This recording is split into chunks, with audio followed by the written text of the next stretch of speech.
সবজি আজকে অনেক কিছু রান্না হয়েছে, কমপ্লিট। আচ্ছা, একটু পোড়া পোড়া একটা ফ্লেভার আছে, মানে কমলা কেটে নিয়ে আসলো। বিভিন্ন রকম রেসিপি নিয়ে নাম করা দোকানগুলো স্টল আছে এখানে। সবাই কি খাবি? চিকেন। সকালবেলায় ঘুম থেকে উঠে 7টার মধ্যে স্নান দান সবকিছু কমপ্লিট হয়ে গেছে। 7:30টার মধ্যে ছেলেকে স্কুলে পৌঁছে দিয়ে বাড়িতে চলে এসেছি। এসেই চলে এসেছি দেখো বাগানে। হ্যাঁ, বাগানে আসার একটা কারণ আছে, সেটা হচ্ছে অনেক দিন থেকে না কিছু চুড়িদার আর কিছু শাড়ি আমার কাছে জমে গেছিলো, যেগুলো আমার সেলাই করতে দিতে আসাই হচ্ছিল না। আর আমাদের বাড়ির পাশেই একটা বৌদির কাছে আমি সেলাই করতে দিই, তো সেইখানেই আসা হচ্ছে না। ভাবো কি অবস্থার। এই যে দেখো বাবার স্কুটিটা কি অবস্থায় পড়ে রয়েছে। কিছুদিন আগে বাবার স্কুটিটা অ্যাক্সিডেন্ট করেছিল, সেটা আমি ব্লগে একদিন একটুখানি বলেছিলাম। তো কি মানে দেখলেই খারাপ লাগছে। বাবাকে তো তারপরে নতুন স্কুটি কিনে দেওয়া হলো, সেটার ব্লগ তোমরা দেখেছো। তো যাই হোক, ওই সেই জামা কাপড়গুলো দিতে এসে ওই বৌদির কাছে দিয়ে ঢুকেছি একটু বাগানে। সেই জন্য সঙ্গে করে মাকে নিয়ে এসেছি যে চলো তুমি দেখবে তো একটা কচু তুলতে পারো কি না। কিন্তু এই কচুটা অনেক কষ্ট করে মা তুললো, তারপরে দেখছি মানে এটা পোকা হয়ে গেছে। আসলে কচু না যখন বড় হয় সঙ্গে সঙ্গে তুলে খেয়ে না ফেললে অনেকদিন যদি থাকে নষ্ট হয়ে যায়। কিন্তু আমার আসা হয় না, সময় পাই না। তারপরে জঙ্গল টঙ্গলের মধ্যে না আমি আসতে একটু ভয় পাই। সত্যি কথা বলতে আমি খুব শুয়োপোকার ভয় পাই, আর কিছুর ভয় পাই না জঙ্গলে। তো সেই জন্য একদমই আমার আসা হয় না। আর প্রদীপ তো এই ব্যাপারে একদমই কোনো ইন্টারেস্ট রাখে না, ও একদম পছন্দ করে না। ও বাবা ওগুলো তুমি সামলে নাও, আর আমি ভয় পাই, আসাই হয় না। এই মা থাকলে একটু আসা হয়। তো এই যে মাকে বলে নিয়ে আসলাম, তো মা তুললো কচুটা, কিন্তু আর ভেতর দিকে যেতে পারলো না বলে ভেতরের কচু আর কিছু তোলা হলো না। বাগানটা পরিষ্কার হবে, তারপরে ভেতর দিকে যে ভালো কচুগুলো আছে সেগুলো তোলা হবে। আর এইদিকে মা একটা কলা পাতা কেটে নিয়ে আসলো। দেখো এই কলা পাতা দিয়ে মা আজকে একটা স্পেশাল চাল কুমড়ো রেসিপি বানাবে, সেই জন্য। আর আমাদের বাড়িটা রোদে কি সুন্দর চকচক করছে, একদম সাদা রং।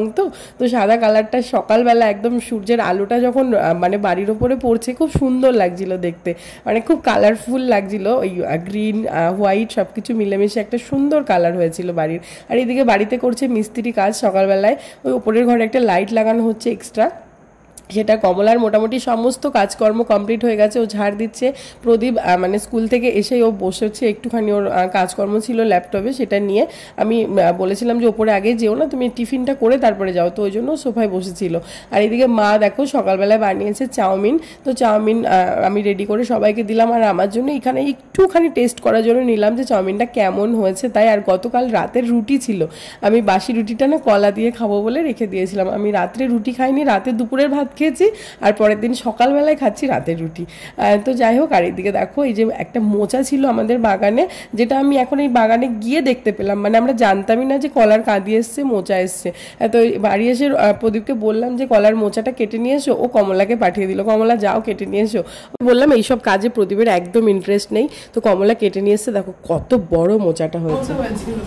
কবে থেকে বলছে বাগানটা পরিষ্কার করো, যে আর কি করবে সে অন্য জায়গায় কাজে কাজে বলেই আছে যে 10 দিন দেরি হবে, যে সেই জন্য বাগানটা নোংরা হয়ে পড়ে রয়েছে। যে এর মধ্যে পরিষ্কার করলে পরে একটুখানি শীতকালীন সবজি টবজি লাগাবো, মানে ওনাকেই বলবো লাগিয়ে দিতে। আর হচ্ছে কচু টচু হলে ভালো করে পারতে পারবো। ওই জঙ্গলে আমি মানে প্রচন্ড ভয় করে, আর প্রদীপের এগুলোতে একদম আমার ভালো লাগে না। ওই যাওয়া, ওই এই মোচাটা বললাম কেটে নিয়ে আসো, গিয়ে কমলাকে বলছে কমলা কেটে নিয়ে এসো, তাহলে আমি বেঁচে যাই। দিয়ে ওরা কেটে নিয়ে আসলো। আমাদের খাওয়া দাওয়া কমপ্লিট, ব্লগটা কন্টিনিউ দেখতে থাকো। আর এইদিকে কমলাকে একটা দায়িত্ব দেওয়া হয়েছে, সেটা হচ্ছে চাল কুমড়োটাকে কেটে গ্রেটারে গ্রেট করে দিতে হবে। তো কমলা সেই মতোই বসে গেছে। দেখো একটা কচি মতন চাল কুমড়ো নিয়েছে, এটা কিন্তু একদম দেশি চাল কুমড়ো, বাড়ির চাল কুমড়ো। তো সেটাকে কমলা গ্রেট করে দিচ্ছে। গ্রেট করে এটার নুন দিয়ে একটু চটকে জলটাকে ফেলে দিয়ে একটা স্পেশাল রেসিপি বানানো হবে। বেশ সুন্দর ঘোরাঘুরি করছিলাম, হট করে দেখছি কি একটু বুকের মধ্যে কাশি হচ্ছে আর কি, মানে কফ জমে গেছে, সেই বুকটা ঘর ঘর ঘর ঘর করছে। দিয়ে এখন হচ্ছে জ্বর এসে গেছে। মানে এতক্ষণও ভালো ছিলাম, একটুখানি আমি বসে একটু এডিট করছিলাম, মা এদিকে রান্না করছে। এখন যাবো কিয়ানকে আনতে যাওয়ার টাইম হয়ে গেছে। আমার এডিটটা মোটামুটি হয়েছে, দেখছি আমি না তাকাতে পারছি না, চোখ তো কেমন লাগে, কপালে হাত দিয়ে দেখছি প্রচুর জ্বর, শরীর খুব খারাপ লাগছে। আর এইদিকে দেখো মায়ের রান্না কমপ্লিট, মানে কমপ্লিট না, মানে একটা তরকারি হয়ে গেছে। এটা আমার স্পেশাল, মানে আমি খুব ভালোবাসি এটা খেতে, মানে কিয়ানো ভালোবাসে। এটা হচ্ছে মুসুরির ডাল দিয়ে চাল কুমড়োর পাতা, আলু আর ঝিঙে, মানে একটু সবজি দিয়ে দেখো একটা তরকারি। এটা খেতে এত টেস্ট হয়, আমি শুধু শুধু চামচ দিয়ে বাটি করে নিয়েও খেতে ভালো লাগে, এটা ভাত দিয়েও ভালো লাগে। এটা একটা একদম ফ্রেশ, কিচ্ছু মশলা দেয় না, শুধু কালো জিরে ফোড়ন, বলো কোনো মশলা দেওয়া না। আর এটা কি বসিয়েছে? এটা ওল সেদ্ধ করেছে, ওলের ঝোল হবে, এটাই ভাত বসিয়েছে, হয়ে গেছে। আর ওইদিকে দেখো গাড়ি বেরিয়ে গেছে, হর্ন দিচ্ছে, আমাকে তাড়াতাড়ি করে ডাকছে, আনতে যাওয়ার টাইম হয়ে গেছে কিয়ানকে। আর দেখো একটা ঘরে নারকেল ছিল, অনেকদিন থেকে ছিল, এটা দিয়ে ভেবেছিলাম চাল কুমড়ো পাতুরিটা করবো, দিয়ে নারকেলটা পচা বেরিয়েছে। থোড়টা দেবো ভাবছি, এর মধ্যে ভুলে গেছে, থাক থোড় দিয়ে অন্য কিছু করবে। দিয়ে আসার সময় একটা নারকেল নিয়ে আসবো, তারপরে নারকেলের রেসিপিটা করা হবে, মানে চাল কুমড়োর যেটা কলা পাতায় ভাপা। আমি এখন বেরোই, ক্যানকে নিয়ে আসি। প্রদীপ বলছে তাহলে থাক, যাবেন, যেতে হবে না, আমি একাই নিয়ে আসি। আমি যাই, গাড়িতে বসেই তো যাবো, বাইকে হলে আর যেতাম না, কমে যাবে। বাড়ি এসে একটা প্যারাসিটামল খেয়ে নেবো, ব্যাস।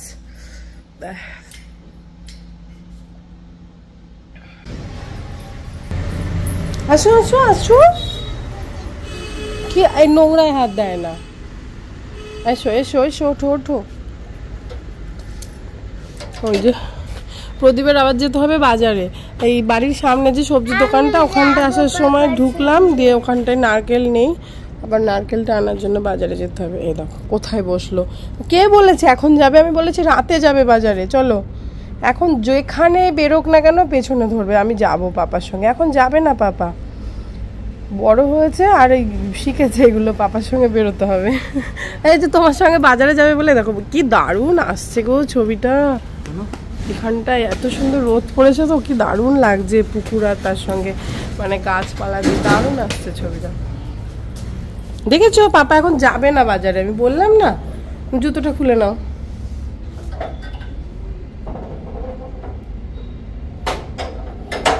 ছেলেকে স্কুল থেকে যতক্ষণ আনতে গেছি ততক্ষণে মায়ের কিন্তু সব রান্না কমপ্লিট হয়ে গেছে। আর ওই যে নারকেলটা পচা বেরিয়েছে বলে মা কিন্তু ওয়েট করছিল যে আমরা বাড়ি আসবো, একটা নারকেল নিয়ে আসবো। আমি বলে গেছি যে তুমি করো না রান্নাটা, তারপরে চাল কুমড়োর রান্নাটা করবে, কলা পাতায় চাল কুমড়োর পাতুরি। কিন্তু যেটা ব্যাপার, ওই যে নারকেলটা আনা হয়নি। আর বাড়ি এসে প্রদীপ বলে আনতে যাবো, কিন্তু ওই ছেলে পেছন ধরেছে, আমিও যাবো, আর রোদের মধ্যে ওকে আর নেবে না। প্লাস হচ্ছে প্রদীপের বেরোনোর তাড়া আছে, ও বলছে যা হয়েছে তাই দিয়ে আমাকে দিয়ে দাও, আমি খেয়ে দিয়ে বেরোই, আমাকে বেরোতেই হবে এক্ষুনি। তো সেই জন্য মা বললো তাহলে চট করে ওই নারকেল ছাড়াই আমি করে দিচ্ছি, দেখ এটাও ভালো লাগবে খেতে। এরকম আমিও করে খেয়েছি। তো সেরকমভাবে আর কি মা করছে। এটার মধ্যে কি দিল বলো তো, চাল কুমড়ো গ্রেট করে নুন দিয়ে চটকে জলটা ফেলে নিয়েছে, তার মধ্যে সর্ষে আর পোস্ত আর কাঁচা লঙ্কা সম পরিমাণে নিয়েছে, সর্ষে পোস্তটা এটাকে ভালো করে বেটে দেখো দিয়ে দিয়েছে। তার মধ্যে দিয়েছে বেশ খানিকটা পরিমাণে চিনি, মানে রান্নাটা একটু মিষ্টি মিষ্টি হবে, আবার ঝাল ঝালও হবে। আর হচ্ছে দিয়েছে নুন, দিয়ে এটাকে ভালো করে দেখো চটকে মেখে নিল। আর এই কলা পাতাগুলো কড়াইয়ে দিয়ে দিল, দিয়ে একটুখানি তেল দিয়ে দিল গরম কড়াইয়ে, তার মধ্যে এই যে মাখানো চাল কুমড়োটা দিয়ে দিল, দিয়ে ওপর থেকে একটুখানি কাঁচা সর্ষের তেল কাঁচা লঙ্কা আর কি ছড়িয়ে দিয়ে এটাকে আবার ওপর থেকে কলা পাতা দেবে, দিয়ে চাপা দিয়ে এটাকে খুব সুন্দর করে মাঝারি আঁচে জাল করবে, যেরকমভাবে ওই কলা পাতায় ভোলা মাছ ভাজা বা মানে এরকম টাইপের যে আইটেমগুলো রান্না হয় না, সেই টাইপের রান্নাটা। আর আমি মেনলি আজকে সকালের যে রেসিপিটা করার জন্য মা কলা পাতাটাকে আর কি এনেছিল, সেই রেসিপিটা আজকে শেয়ার করতে পারলাম না, কারণ ওই যে নারকেলটা নেই। এটাও একটু অন্য রকমের একটা রান্না, এটাও খেয়ে দেখতে পারো, বেশ ভালো লাগে রান্না। আর আজকে আমি আবার এত মাথা ব্যথা করছে না, আমি তাকাতে পারছি না। তুলি রে দেখো বক ফুলের বড়া, একদম গোটা গোটা বক ফুলের বড়া, দেখ কি সুন্দর, অনেক বড়া হয়ে গেছে, মুচমুচে একদম। গাছের জিনিস পেরে আনলেই ভালো খাওয়া যায়, কিন্তু এত উঁচু হয়ে গেছে গাছটা, এখন আর পারা যায় না, এটাই একটা দুঃখ। একদম মুচমুচে বড়া, গরম গরম হাত দেওয়া যাচ্ছে না, এখন এটা খাওয়া হবে। আর এইটা কমপ্লিট হয়ে গেছে। আর মা কড়াইতে বড়াটা ভাজবে বলে আবার কড়াই থেকে তাওয়ায় দিয়ে দিয়েছে, যে তাওয়ায় তাড়াতাড়িও হবে, আর হচ্ছে আর একটা কড়াই আর এটু করতে হবে না। এরকম হয়ে গেছে, থালায় ঢেলে নিল, মানে উল্টে মানে একবার এপিট একবার ওপিট করে ভেজে নিয়েছে, আর কিছুই না, কমপ্লিট। একটু পোড়া পোড়া একটা ফ্লেভার আছে, মানে এই মিষ্টি ফ্লেভার আর কি, এই পোড়া পোড়া ফ্লেভারটা তেল টেল দিয়ে হয় তো, জিনিসটা খুব ভালো হয় খেতে। কি গো ভাত বাড়বো? ঠিক আছে, প্রদীপ আবার বেরোবে বলে তাড়াহুড়ো করছে, তো খেতে দিয়ে নি, খেয়ে দে আমি একবারে নাইটি পরে নেবো চেঞ্জ। সকালবেলা স্নান করে চুড়িদারটা পরে নি এখন। হ্যাঁ হ্যাঁ দাঁড়াও, শুনছি তোমার কথা।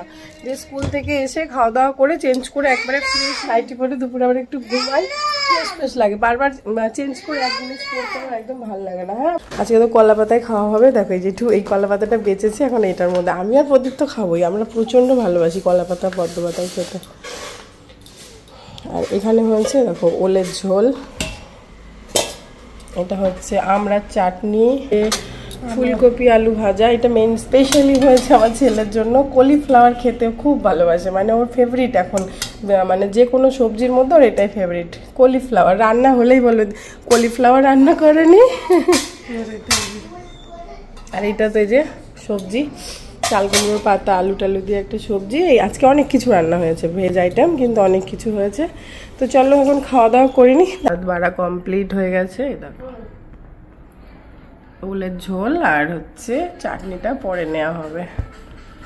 আর এখনো এই যে আসছে। দেখো আজকে নারকেল আনলে না, চাল কুমড়োটা নারকেল ছাড়াই অন্য স্টাইলে করা হলো। ভালো লাগছে, এটাও ভালো লাগছে বলো। ওটার এক রকমের টেস্ট, এটার এক রকমের টেস্ট, দুটোই ভালো। খাওয়া দাওয়া করে ঘুমিয়ে টুমিয়ে দেখো আবার রেডি হয়ে বেরিয়ে গেছি। এটা প্রায় রোজকারই ডিউটি। রেডি হয়ে বেরিয়ে গেছি, এখন যাচ্ছি। হ্যাঁ পরের ওখানে, হ্যাঁ তোমার তুমি বন্ধ করে দাও। দেখো সূর্য ডুবে গেছে, একদম সন্ধ্যা হয়ে গেছে।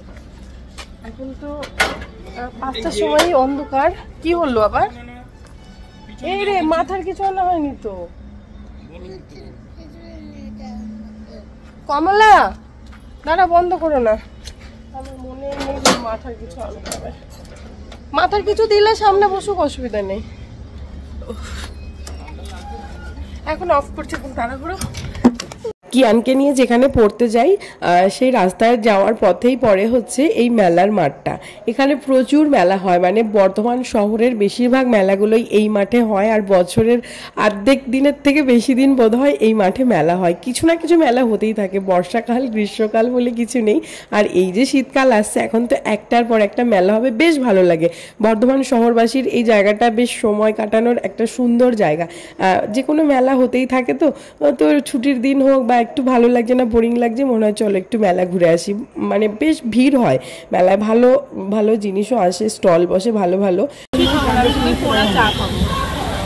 আমি কোনো কিছু অন্য কোনো কিছু খাবো। স্টল আছে সব ভালো ভালো, মানে বর্ধমানের সব নামকরা দোকানগুলোর স্টল আছে এখানে।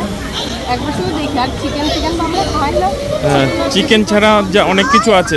হ্যাঁ অনেক পিঠে পুলি, মানে মিষ্টি আইটেম, এগুলো আর কি ট্রাই করতে হবে আমাদের।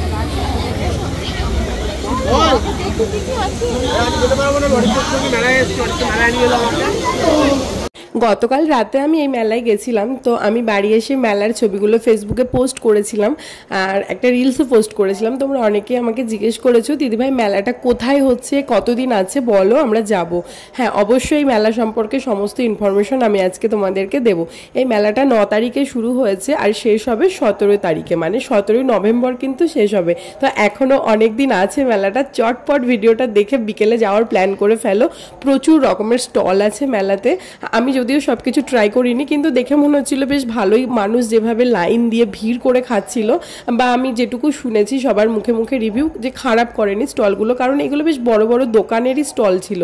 মানে পরিচিত অনেক দোকান ছিল, যাদের বর্ধমান শহরেই দোকান আছে বা বাইরে বাইরে দোকান আছে, তারা এখানে স্টল করেছে। যেমন আমি দেখছিলাম পোলাও মাংসের যে কম্বো বা ফ্রাইড রাইস মাংসের কম্বোগুলো খুব বিক্রি হচ্ছিল, মানুষ লাইন দিয়ে কিনছিল। প্রদীপ তো ঢুকে বলছে ওখানে এত লাইন কিসের, পরে দেখছি ও কম্বো বিক্রি হচ্ছে, তার মানে খুব ভালো খেতে করেছে। তারপরে কাবাব, বিভিন্ন রকমের ফিশের আইটেম, তারপরে পোড়া চা, যেটা তন্দুর চায়ের অনেকগুলো স্টল দেখলাম, মোমো থেকে শুরু করে ধোসা, সব রকমের আইটেম আছে। অনেকগুলো ক্যাফেও রয়েছে ভেতরে।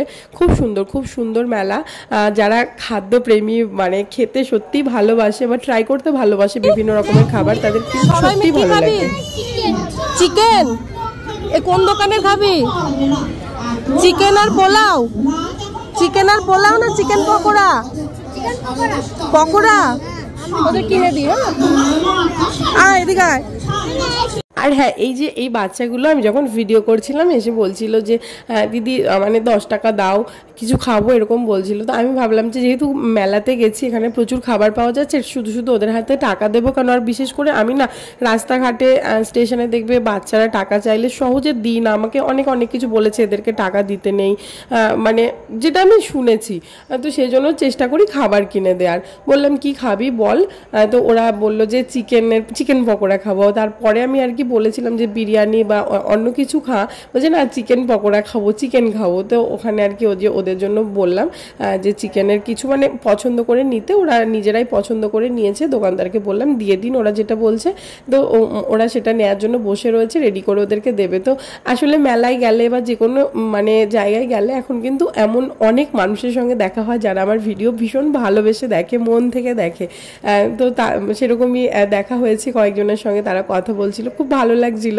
আর এদিকে বাচ্চাগুলোকে আমি চিকেন কিনে দিচ্ছিলাম, সেই সুযোগে আমার ছেলে আমি আইসক্রিম খাবো, আমি আইসক্রিম খাবো এমন চিৎকার শুরু করেছে। প্রদীপকে বললাম তাহলে তুমি নিয়ে যাও, দেখো কোথায় আইসক্রিম আছে, ওকে কিনে দাও, আমি ওদেরকে কিনে দিয়ে আসছি। এবার চিকেনটা তো বানাতে সময় লাগবে, তো সেই জন্য আমি কিনে দিয়ে তারপরে আসলাম। আর এইদিকে বাপ বেটা মিলে দেখো আইসক্রিম আর একজন বোধহয় ঘুগনি না পাপড়ি চাট কিছু একটা নিয়েছিল, দুজনা খাচ্ছিল।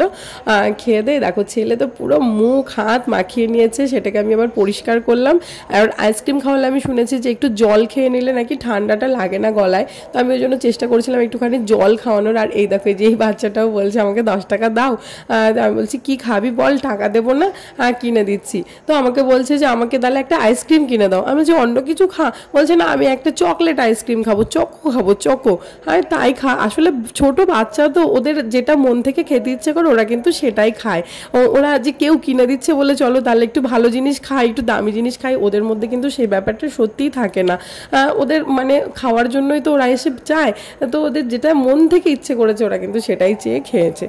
তো যাই হোক, এই দেখো তারপরে আমি না দূর থেকে দেখতে পেয়েছি যে এখানে একটা পিওর ভেজ স্টল আছে। প্রদীপকে বললাম চলো ওইদিকে দেখো একটা পিওর ভেজ স্টল আছে, আর কিছু আমাদের খাওয়ার মতন আছে কিনা গিয়ে দেখি।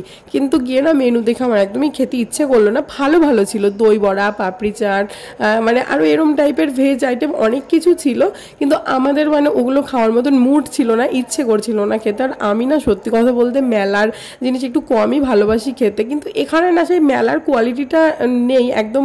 পাতি মেলায় যে ব্যাপারটা আর কি থাকে খাবারের, তার থেকে মনে হলো যেন একটু ভালো খাবারগুলো হয় না, দেখে বোঝা যায় বা একটা দুটো জিনিস খেয়ে বোঝা যায়, কিন্তু তারপরেও খেতে ইচ্ছে করছিল না। আসলে পড়ার ব্যাচে মানে যেখানে কিয়ান পড়তে গেছিল ওখানে না প্রচুর কিছু খেয়ে ফেলেছি। মানে ওখানে তো আমাদের বান্ধবীদের প্রতিদিন পিকনিক হয়, আজকে মিষ্টি, তার সঙ্গে ছিল বোধহয় চকলেটস, তার সঙ্গে ছিল কি চপ, সেই সব খেয়ে আর কি আর মেলায় এসে খাওয়া যায় কিছু, আর খেতে ইচ্ছাও করে না। ও সরি, তার মধ্যে আবার ফুচকাও খেয়েছি, মানে সবাই মিলে আবার বেরিয়ে ওই যেখানে পড়তে যায় কিয়ান তার পাশেই রাস্তায় সব বসে, বেরিয়ে আর কি খেয়েছি।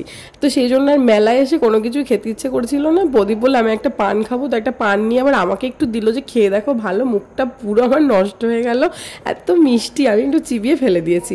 তারপরে আমি যেটা বলে মেলায় ঢুকেছিলাম যে আমি একটু তন্দুর চা খাবো, আমি সেই কথাটাই রেখেছি, একটু চা খাচ্ছিলাম, প্রদীপের সঙ্গে গল্প করছিলাম, মানে আমরা তিনজন মিলে একটা খুব সুন্দর সময় কাটালাম। আর তারপরে কয়েকটা সেলফি টেলফি তুললাম ওখানটায় দাঁড়িয়ে, ঝর্ণাটার সামনে দাঁড়িয়ে, ভাল লাগে ওখানে।